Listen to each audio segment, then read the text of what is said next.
I'm Stuart Varney. I'm Harris Faulkner. I'm Chris Wallace, and this is the Fox News Rundown. Wednesday, April 8th, 2020. I'm Dave Anthony. A change at the top of the Navy in the controversy over a coronavirus-stricken ship. We don't know all the facts, but I can tell you what I do know. And that is there was a failure in the chain of command throughout the Pacific area. I'm Jessica Rosenthal.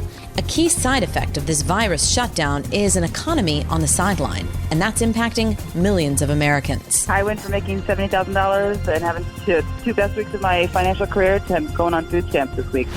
And I'm Kat Timpf. I've got the final word on the Fox News Rundown. The seas got too rough for Thomas Modly, so the acting Secretary of the Navy jumped ship, resigning on Tuesday afternoon over his handling of the crisis on the USS Theodore Roosevelt. The aircraft carrier, now docked in Guam, stricken by the coronavirus. More than 200 sailors infected. Brett Crozier among them. He was the captain until Modly relieved him of his duty last week over a letter that sounded the alarm as the virus kept spreading on the ship. Crozier wrote to his superiors requesting assistance, that they were unable to follow guidelines for quarantine, so the current strategy is ineffective. The captain wrote decisive action must be taken, removing all but 10% of the crew, calling it a necessary risk. We are not at war. Sailors do not need to die. Well, the trouble is the captain apparently shared that with a few dozen others, and it got leaked to the media. So Crozier was reassigned. Letters should not have been sent to many people unclassified. That was a mistake. It's a mistake that shouldn't have been made because it's unfair to the families of the people on the ship because they get nervous, and it shows weakness. That was President Trump on Monday, who added all of that about the letter aside. His career prior to that was very good. So I'm going to get involved and see exactly what's going on there because I don't want to destroy somebody for having a bad day. This, as the momentum was building, to get Modly to either resign or be let go. Democrats like Joe Biden were already critical of his firing of Crozier. Then Modly went on to the ship Sunday and upset the crew with a speech some saw as crude. House Speaker Nancy Pelosi wrote Captain Crozier was protecting his crew, calling for help, and sadly, Acting Secretary Modly failed to prioritize force protection, showing a serious lack of sound judgment and strong leadership. Hours later, Modly stepped down. The Defense Secretary accepted the resignation, and Navy Undersecretary James McPherson took over. We're going to get into all of this, starting with how it all started. The virus getting on board the ship. Well, obviously, being in a warship, you're in close quarters. There's no such thing as social distancing on a warship, whether you're talking about a guided missile destroyer like USS Cole or an aircraft carrier. That 6 feet turns into 6 inches. Retired Navy Commander Kirk Lippold knows about bad situations at sea. He was commanding officer on the USS Cole. The warship attacked off the coast of Yemen by terrorists in 2000, leaving 17 Americans dead. And he knew it would get bad on the Roosevelt. Absolutely, because unfortunately, the nature of that virus, how quickly it spreads, how contagious it is, that clearly is an indicator that the commanding officer did raise the red flags immediately to say, we must get into port sooner rather than later. We must need the appropriate amount of testing kits and ability to isolate once we arrive. We need to get the crew off this ship, get the equipment sanitized from the nuclear reactor to the weapons compartments and aircraft on out, but also the ability for crew members to be replaced. They'd either get diagnosed or in that quarantine period, so that there are people on Guam or any port they pulled into. So we would have that operational flexibility that should that aircraft carrier be needed for a mission, say China moving in the South China Sea, that it would be that national asset would be available to safeguard our national security interests. All right, so Captain Crozier puts this letter out, but apparently shares it with quite a few people, and then it gets leaked to the news media, and then it becomes a bigger deal, and then he is relieved of his duty. When you heard that, what did you think? I was absolutely shocked. I think that it was an overreaction by the Navy leadership. At this point in time, I think that we don't know all the facts, but I can tell you what I do know. And that is there was a failure in the chain of command throughout the Pacific area. The Pacific commander, Admiral Davidson, ordered that ship into Vietnam for a port visit in a peacetime environment, knowing full well and having the intelligence, capacity, and capability resident in his command to know the jeopardy that he was putting that ship in. Yet he said, let's put it in there anyway. Obviously, it had to do with our relationship with Vietnam, trying to develop them as a bulwark against China expansion throughout the region. But nonetheless, it was an unnecessary risk. Whoever did the risk management analysis on this clearly failed. And there was no pushback down the chain of command from the Pacific Fleet commander, from the 7th Fleet commander. And I think what a lot of people also don't realize is embarked on that aircraft carrier on board Theodore Roosevelt, literally doors down from the captain, is a 1- or 2-star admiral who is the carrier strike group commander. Where's he in this process? He's considered what we call the senior officer presently afloat, or SOPA. He clearly should have been far more engaged than what he was, and there was obviously a failure in command leadership through the entire admiral ranks in this case. When Captain Brett Crozier was removed from the ship, he was loudly cheered by his crew. 2 days later, Acting Secretary Modly went to Guam, boarded the aircraft carrier, and addressed those same sailors, calling the captain's actions a betrayal, saying if the captain didn't know what he wrote would be leaked. He was A, too naive or too stupid to be the commanding officer of a ship like this.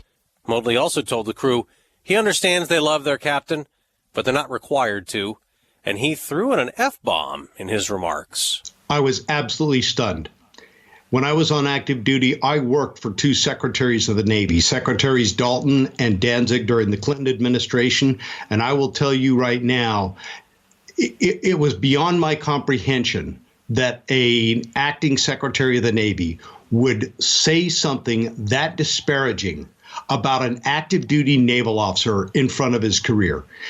That type of unprofessional behavior by an acting secretary was wholly inappropriate. And prior to the ship pulling into Guam, after the port visit in Vietnam, when they were being diagnosed with cases of COVID, the CEO was involved in daily press conferences back with the Bureau of Personnel, the Bureau of Medicine. They were working to get him the kits. The chain of command was aware of the issue. What I don't think the chain of command appreciated now, and I ran into the same problem when I was trying to describe the scope of damage on board USS Cole following the attack by al-Qaeda, is they didn't have a true appreciation of the urgency and the necessity to get some of the support there, to get the testing kits there, to make the arrangements for the ship to get into port quicker than they were directing it to have the facility set up to quarantine them. So this is where I think you see the failure on the chain of command, which then drove Captain Crozier to write that letter. But in writing that letter, I think he too somewhat failed, because it would be my opinion, there were a lot more avenues available to him to exercise within Navy channels that weren't exercised. And Secretary Modly, Acting Secretary Modly, saying he could have called me up. That's laughable. It shows you he's clueless, because a ship CEO does not just pick up the phone, call the Secretary of the Navy at Pentagon, and hold a conversation. That is not how a chain of command works at all. The day before Thomas Modly resigned, as what he said to the crew of the ship made waves, he wrote a letter directly apologizing to Captain Crozier, his family, and the entire crew of the ship, and for his choice of words, naive and stupid, adding the captain is actually smart and passionate, and sent that alarming letter on purpose to draw public attention to the situation on the ship. Now, we talked to Commander Lippold hours before Modly's resignation, and he was among those not interested in hearing him say sorry. I do not accept his apology at all. Acting Secretary Modly had time after he fired Captain Crozier. He literally had hours and hours to think about what he was going to say to that crew before he arrived. And what he said about that captain was done with malice and forethought. He is apologizing because he's getting squeezed politically. He is not apologizing because he believes it in his heart. So therefore, I don't lend any credence to it. So what happens next? What happens to the Theodore Roosevelt, still stationed at Guam? You have sailors on the island, isolated. You have all those who are recovering from the infection. What do they do? I think the number one thing the Navy is in the process of doing right now is, number one, making sure that that ship is getting clean top to bottom. This is going to be the cleanest that ship's probably ever been in its lifetime, even when it was brand new coming commissioned into the Navy, because it's going to get a thorough scrub down to get every single trace that they can find of COVID-19 off of that ship.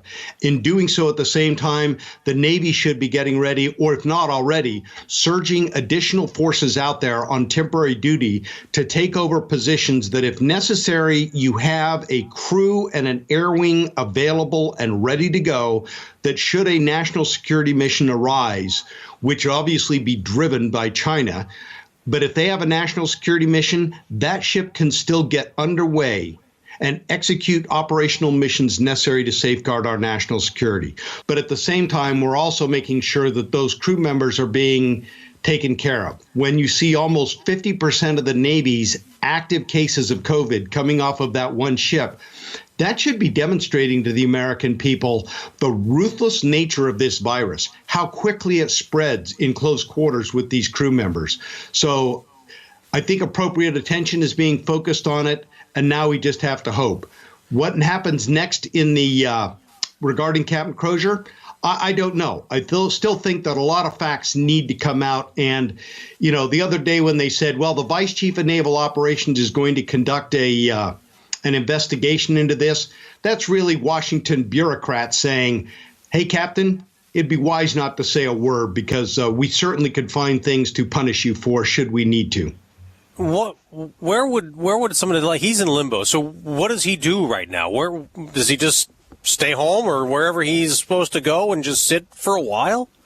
First and foremost, let's go out with thoughts and prayers that he will successfully and completely recover from having the coronavirus right now. That's the number one priority that he should be focused on, along with his family.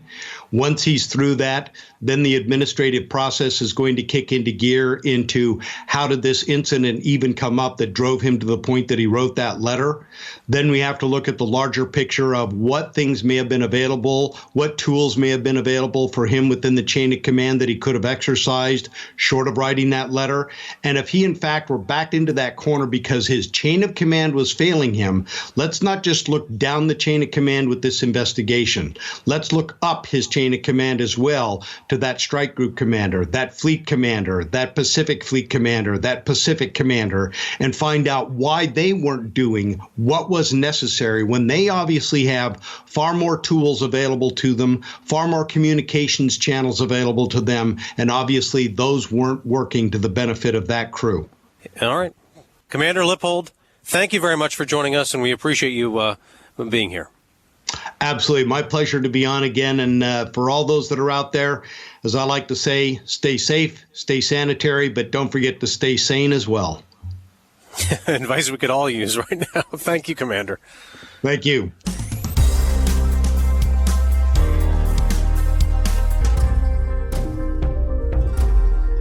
This is Kat Timpf with your Fox News commentary. Coming up.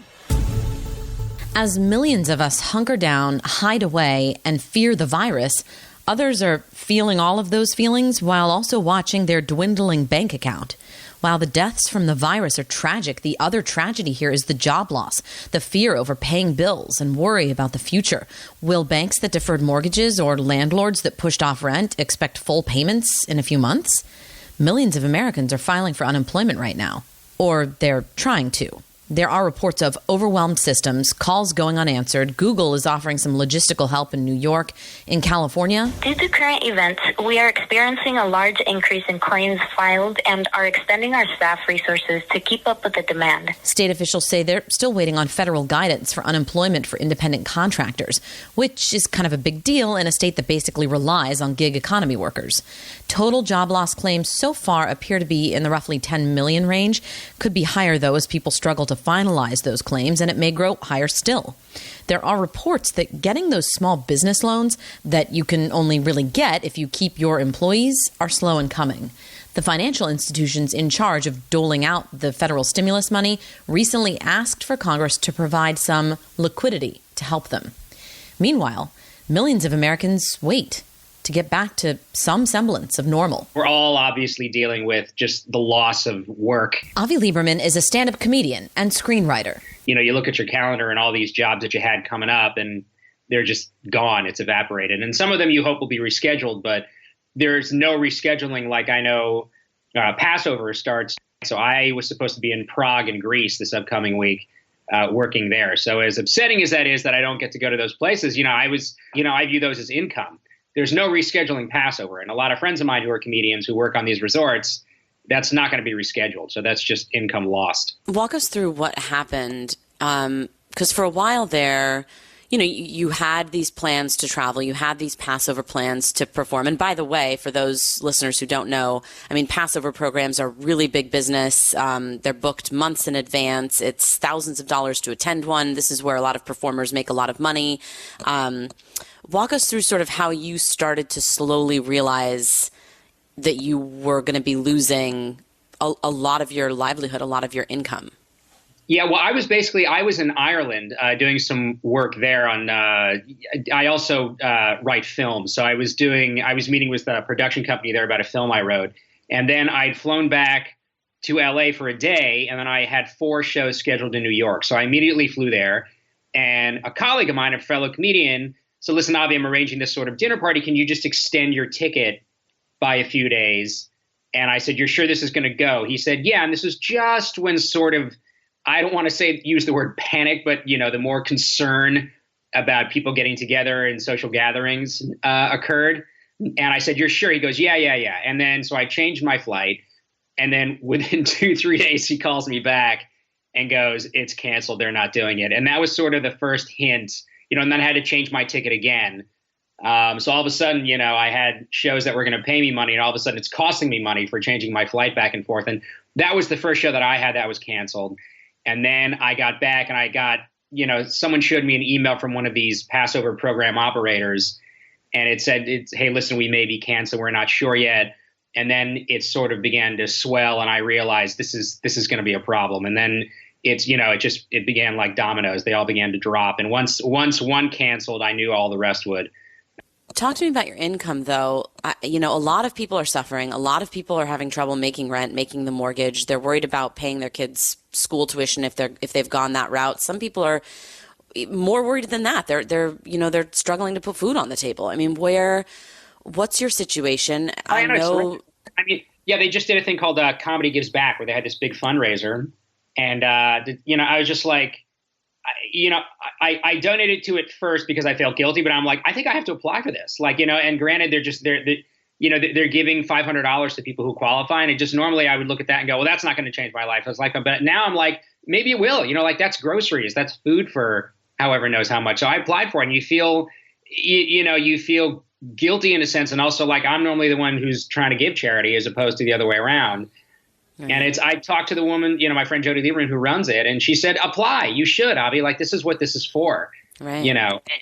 So it's just weird. You have all these situations that, comics would constantly tease me. I'm very cheap to myself, not to others. But I try to, I'm like, they would jokingly taunt me, like when I'm in New York City, like, I'm not taking a cab. I'm taking the subway. I don't care. To me, it's a waste of money. And they taunt and tease me. I'm like, now who's the smart guy? Me, hoarding all the money because of, days like this. I don't feel like such an idiot anymore. But yeah, it's still scary. Like, I don't want to dip into my savings. Normally I, thank God, will have enough money in the bank to like cover basic bills and stuff. But now it's like, who knows? I don't know if I'm not working for the next 2 or 3 months. Like, I'm not sure whether I can do that. Are you filing for unemployment? Oh, I tried, and it's the same like everybody else. Like you can't get through on the phone. I went online, and like part of the process, I think, is you have to call, and there's no chance. I tried. I went online and looked at it, and it's some of it was a little confused. Like I wasn't sure because as an independent contractor, it's not as easy for me. It's a little bit different. I applied for some artist grant that my manager had sent me. I'm not counting on getting that. And there are these small business loans and stuff that you may not have to pay back and things like that. But everybody's doing that. So again, if you have the whole world doing it, I just saw a report that had somebody who called 50 times every day for 2 weeks in New York and just couldn't get through. The last part of their unemployment process was making a phone call, and you can't get through. So it's just, how much motivation do you have when you hear everybody else can't get through there? Well, are you hopeful that you might get some of the stimulus money, this CARES Act money? Are you waiting on that at all? Yeah, I think I qualify for that. So I paid my taxes. So I think that's just sent into your bank account, that $1,200. So I'm hoping that I get that. I haven't really checked with my bank because it's just I don't want it's a little bit too depressing that I can't go there and deposit checks. You hope you get that, but at this point, I think whatever help you can get, take it. You have to kind of throw pride out the window. Now, Mandy Visser works in the Bay Area now, but she just moved there from Texas right before the virus pandemic started to cause panic. Yeah, I went from making $70,000 and having two best weeks of my financial career to going on food stamps this week. So, whoa, Mandy, how did your life change in such a short time span? Well, I'm a corporate trainer for a high-end restaurant chain, so I move around a lot, and I've been 15 years with the same company, and I've never, ever felt like I've never had job security with this company because they've been showing success rates and everything like that, and it's a great job. And then, I didn't think it was real. This whole thing was happening. They were like, other restaurants are closing down. We're like, ours won't.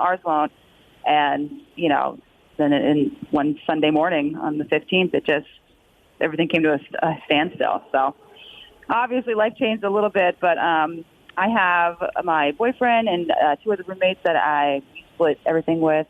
We're just more concerned about the outbreak, though, because we live right next to the Port of Oakland, where they dropped off a bunch of infected people. And, San Francisco is very much like New York. I take the train every day to work. So we've just really been staying, inside. That's the hardest part because I'm not an inside person. I'm like that meme. Check on your extrovert friends.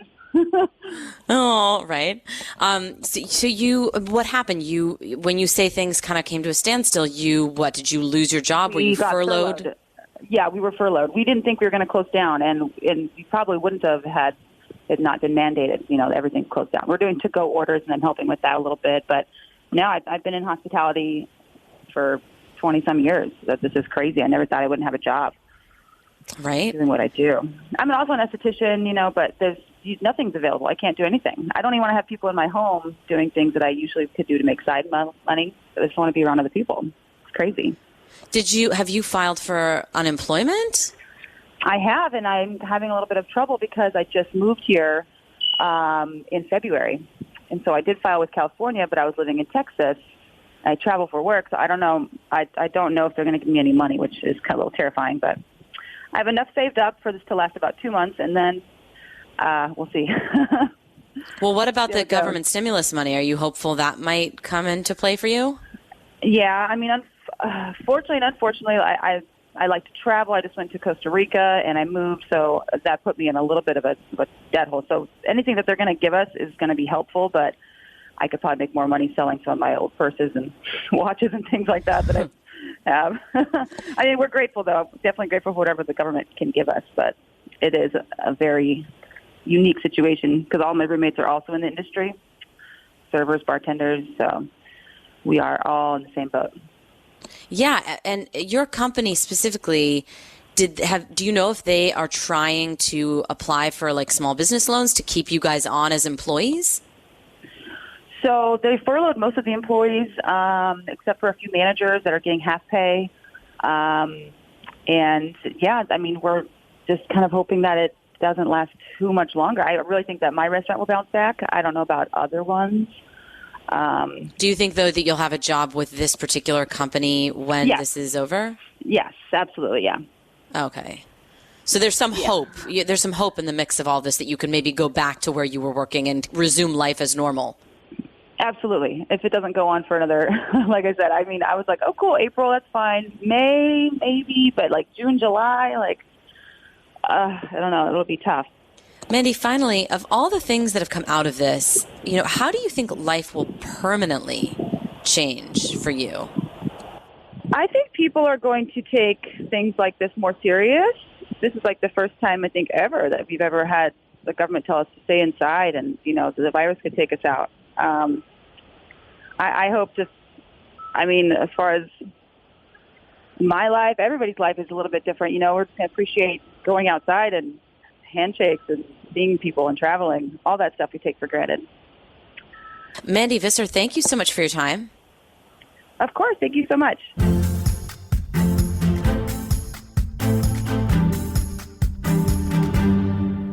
It's the latest from Fox News Podcasts, The Campaign with Bret Baier, with updates from reporters on the trail and in-studio experts. Bret keeps you informed on the 2020 race. Go to foxnewspodcast.com and download The Campaign with Bret Baier now. Rate and review the Fox News Rundown on Apple Podcasts or wherever you listen. It's time for your Fox News commentary. Kat Timpf. What's on your mind? During a recent press conference, President Trump brought out Mike Lindell, better known as the My Pillow guy, to announce that his company would be making masks to help combat the spread of the coronavirus. The response to Lindell's potentially life-saving efforts? Mockery, mostly. Now, I can understand how seeing the dude you'd only ever seen hawking pillows suddenly take the stage at a presidential press conference could be a little jarring. What's more, I can actually also understand some level of mockery, too. I'm a non-religious Gary Johnson voter, and even if I weren't either of those things, I probably still wouldn't have been able to stop myself from rolling my eyes at Lindell's claim that God himself had brought President Trump to us in 2016. At the same time, though, I think that amid all the eye rolling, no matter how warranted it may be, we miss the chance to talk about something else that's quite warranted too. The way that private companies have been making a difference in our fight against this pandemic. Make no mistake, efforts such as Lindell's are not just commendable, they are actually crucial in our fight against the coronavirus. I'm not saying that the government has no role to play in fighting this pandemic. It certainly does. But the truth is, far too much of the conversation on this issue is completely centered on debates around the government response, when reality shows us that the government is only one part of the equation. In fact, the examples of private companies aiming to make a difference are far too many for me to list. To name a few, Cascade Lacrosse, a company that specializes in making helmets and other protective gear for athletes, is now making face shields for hospital employees and first responders. Clothing brands including Hanes and Gap are preparing to start making masks and other protective equipment. And Neiman Marcus has people sewing scrubs using donated materials from Joann Fabrics and Crafts. A Maine-based startup, Tissue Plus, has been working around the clock to combat the toilet paper shortage. Then there's this. Singapore's Brady Laboratories, for example, said it will soon release lab-on-chip kits to test patients for 3 kinds of coronavirus within 2 hours. 4 American startups had also launched at-home test kits until the Food and Drug Administration unwisely demanded that they stop issuing or testing kits. This issue with the government getting in the way of testing is unfortunately not new. Goes back months, and I've written about that last month. Yes, the My Pillow guy seems like a dork. It's fine to say that. I just did. The thing is, though, he's also a dork who's an American success story. Mike Lindell is a former crack addict who started his own company, which grew to be worth an estimated $300 million as of 2018, and now he's using his wealth and resources to help get us through this. The whole thing is truly a microcosm for the beauty of capitalism. A guy who came from the bottom, worked his way to the top, and is now using what he's earned to aid the country in a time of crisis. Private efforts and solutions in times like this are wonderful to see. They are, after all, not only helping us to mitigate the public health crisis that we're facing, but they're also helping us to at least reduce our economic one. We should all be celebrating this, and most importantly, cheering for it to continue. I'm Kat Timpf. You've been listening to the Fox News Rundown. Stay up to date by subscribing to this podcast at foxnewspodcasts.com. And for up-to-the-minute news, go to foxnews.com. Love Fox News? Click the subscribe button to get more of the news and opinion you trust, and click the Fox News Rundown playlist for the latest episodes.